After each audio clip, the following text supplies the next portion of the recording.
You know, is there a right and wrong way to do anything? Well, maybe the sequences and stuff, but I'm just taking this little thing one section at a time, and I'm not sure where I'm going to set you up. Maybe like right there. Let's just yeah, see, this stuff really chips up, and you don't want to get it in your eyes. That's why I got my eyewear on. I'm going to see how easy it is to pull the top layer off so that then I can start using my pry bar.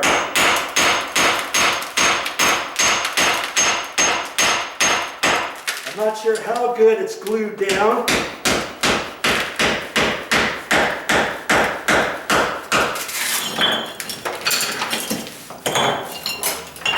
And you see, it's just gonna, I can just keep doing that.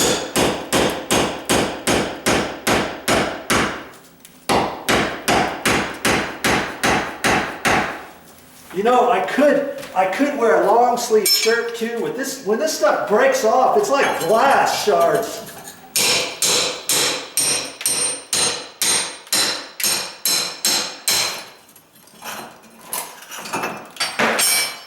And I'm just going to be careful with this stuff, you know?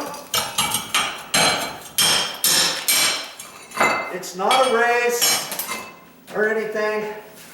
And I want pieces to fit in my 5 gallon bucket, so I'll just have little pieces there like that.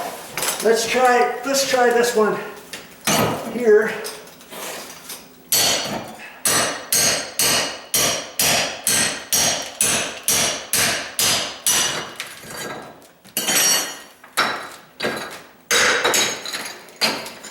And I don't have to go any faster than that, right? I just don't. I don't need a little baby sledgehammer. Just tap, tap, tap with this hammer right here. It's gonna work just fine.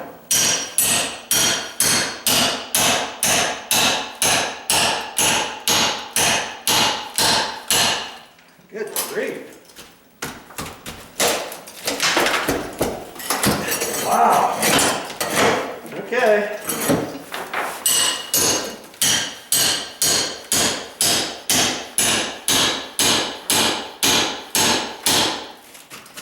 And I got to remember not to pry too terribly hard, because I'm saving the cabinets underneath. But I know there's a piece of plywood underneath the concrete, and so I should be okay to do something like this, right?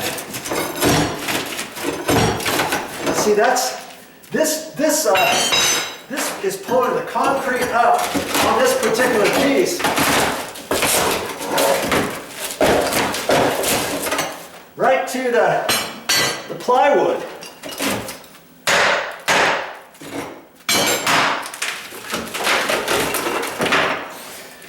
I got just rubber gloves on. I probably should have, you know, leather gloves on. I'm thinking. I don't want to pry against the wall because I don't want to mess that up.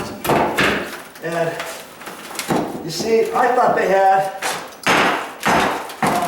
chicken wire, but it's not on here. It's not chicken wire. Years ago, they used to use chicken wire. See, it's just a mesh that they stapled down to the plywood. Actually, they got the plywood, and then there's a layer of building paper, like craft paper. They put that down first over the top of the plywood. And then they use this stuff here, staple it down, and then there's a layer of concrete. Okay, mortar, just mortar, okay? Look how thick that is. This one piece is pretty heavy.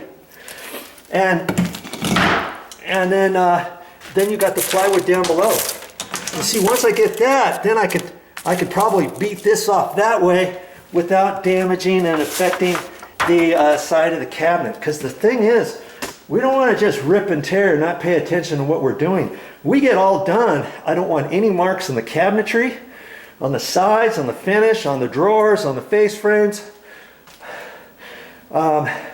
If you've got anything else in here, if you've got your dishwasher here, you're gonna have to cover that with the craft paper, because these little shards, when they come out, this stuff here, this will cut you in an instant if you're not paying attention.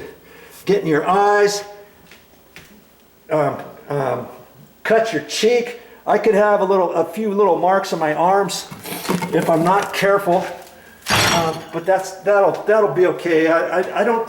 You know, I do have a long sleeve sweatshirt I could put on. That could protect me, depending, okay? So, lots of stuff to take into consideration, but work it. Work it one piece at a time. Hey, how do you eat an elephant? One piece at a time. How do you take out a countertop? One tile at a time. Don't think you're going to be He-Man and start beating on it with a sledgehammer straight down on top of it, break it up, pry it up, and He-Man it out of here, because then, let me tell you, you're going to start damaging your cabinetry underneath and all that kind of stuff. And even if you weren't saving your cabinets, let's say the cabinets were still in pretty good shape, and you're not going to reuse them, but you've got to get them out of here. You could still save them and put them on Facebook Marketplace or Craigslist or something like that. And like all these cabinets, you could probably get, I don't know, $450 for all these cabinets if you were redoing the uppers and the lowers, or if you're just redoing the lowers and the side bit where the dishwasher goes, and the finished ends and stuff. And this has a Lazy Susan in it, and there's a stack of drawers there. You could still probably get $250, $300 for these lower cabinets, as long as they were still in good shape. Okay, so think about your project and figure out what you're going to do with the cabinets and how you're going to save them. Okay, think about it. Okay, I'm going to run the camera a little bit more. It's so far I haven't done a whole lot, and it's not too dusty just yet. Okay, I can wait on that. I don't have to cut that yet.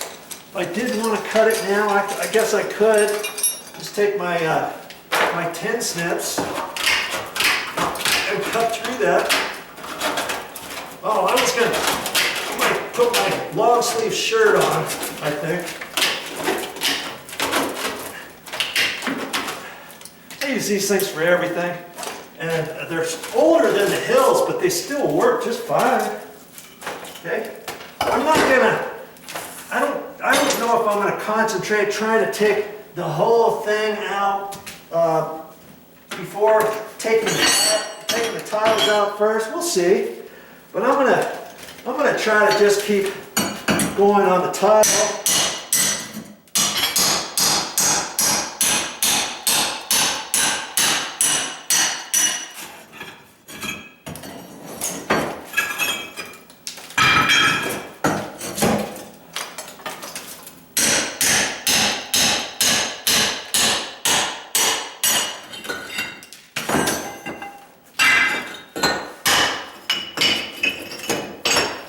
Big pieces, they'll fit in the 5-gallon buckets better if I just break them. And then I'm gonna load up the 5-gallon buckets, take it out to the dumpster, one bucket at a time. And I've got two old 5-gallon buckets that I'm gonna use. I could get 4 or 5 buckets if I wanted to, but hey, the dumpster's fairly close by, and it'll give me a break in between ripping this out, right? Or whatever.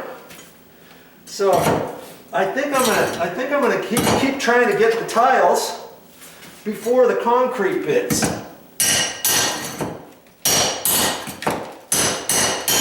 Boy.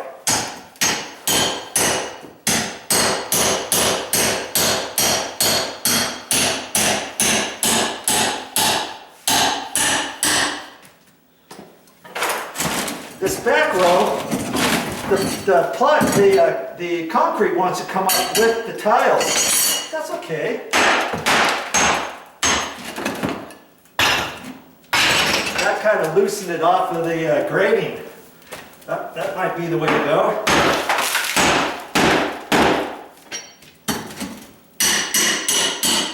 See if I can separate it.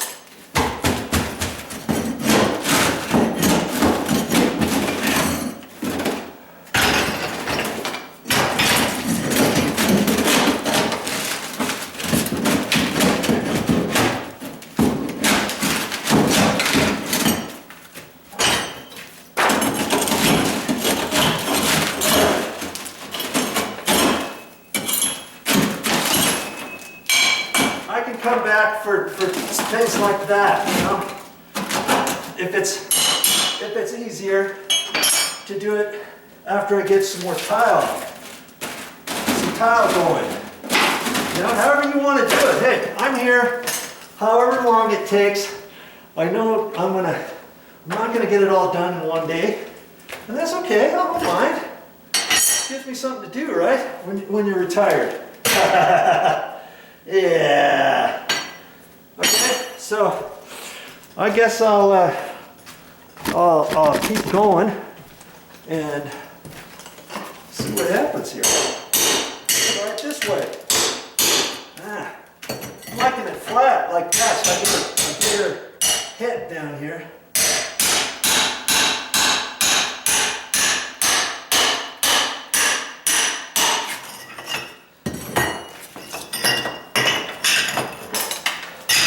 I'm not sure, but they might have done this back row differently than the next row, and that's why the back is sticking more so than the front tiles. I don't know.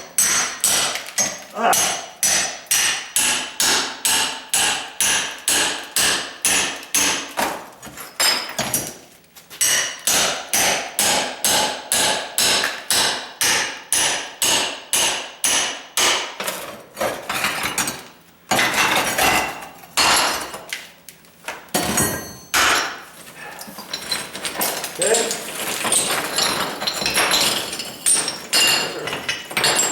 Plenty small enough to fit in my 5-gallon bucket. This one's not. I mean, it is, but I want to fill up the bucket as best I can, okay? Little by little, you can do it. Now here's something else to be aware of. You're going to have all the little bits of tile down here, and if you're not paying too much attention, and if it's going to take you a couple days to do this, and if you're trying to protect the floor and stuff, I would suggest sweeping this up periodically and get this out.